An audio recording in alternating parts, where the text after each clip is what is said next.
Susie Dingle's Shadow here, and I'm in my garden getting ready to harvest some of the remaining, I guess I'll call them the gleanings, this fall.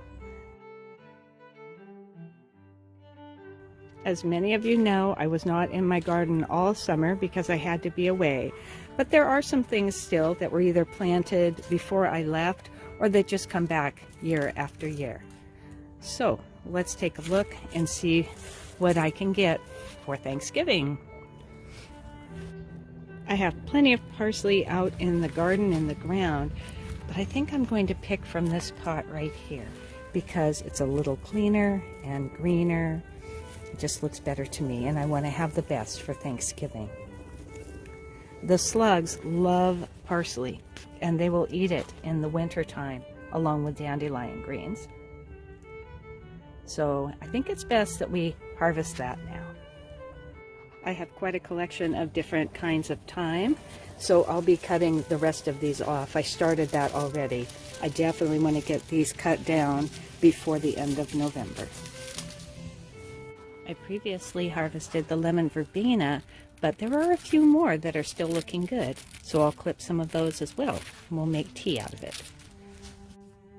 I was given this lemongrass when I was in California, and there are a few shoots that are coming up that look really good. I might harvest one or two of those, but otherwise I need to protect this plant over the winter.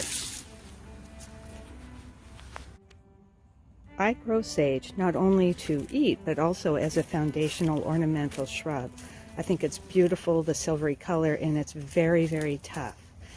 If I don't cut these back though now, it's going to start to get a little scraggly, and I'll want to harvest the nicest stems here for Thanksgiving.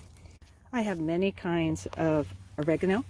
There are so many different cultivars, and this one looks really good. You do have to look and see which ones are more culinary rather than ornamental. Some of them just don't have a very good flavor. There's the seed head. I am going to harvest some of this since it looks so beautiful and then dry it over the winter. Rosemary tends to get scraggly if it doesn't get pruned back, and also depending on what zone you're in. This looks fair, but I am going to start cutting off some of the shoots to use them for holiday meals and harvest them to dry over the winter. Here's my potato patch from 2020, and I know there's going to be some potatoes in here that are still in the ground because they keep coming up. I'll just need to hunt around. There should be some purple majesties somewhere in this row. I was gone so long that any sign of food in my garden is welcome. Look at this chewed up kale. But it's still tasty. Maybe I'll use that as just a little garnish. There's mint, not in the best shape, but still I think we can get a little bit for some tea. And I'll be taking a few snips from my beautiful bay leaf tree. Maybe not that one because I like to swoosh past it. So perhaps a different one. And on this side, we have Camellia sinensis. That's the green tea plant. That's exciting. It's not the right time of the year to harvest the leaves, but I think I can't resist picking just a few leaves to have as fresh green tea. These here are the buds of flowers, and they'll be opening up here in another month or two. Maybe some parsley seeds would be nice, at least as a floral arrangement. Yeah, that'll work.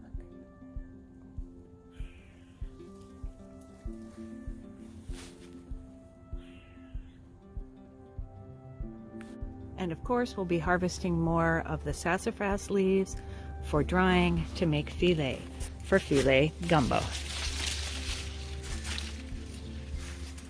And this beauty is an African blue basil, but it's used, I believe, primarily for medicinal teas, so I won't be harvesting it to eat, but just to admire.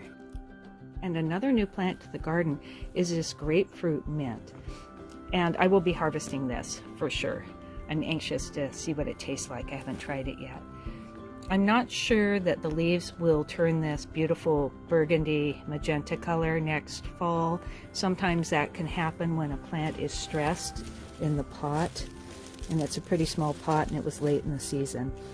But the claim to fame on this mint is that it blooms later in the fall, late summer into the fall, I guess I should say.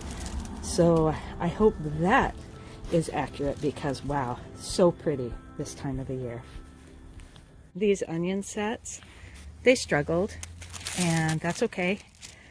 I guess the squirrels got into them, I was told.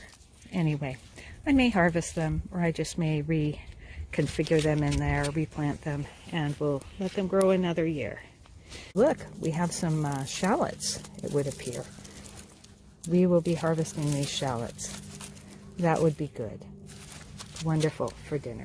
And the chives. I planted these chives from seed a couple years ago, and they're doing great. I think I can find a few of these that will be pretty enough and good enough for Thanksgiving dinner. If you followed the Tiny Task Garden Challenge, I rescued this pot from the other side of the property and put it here so I'd look at it every day and think, what can I do with it? But look at that. It's a wonderful water collector that I can use for watering the plants.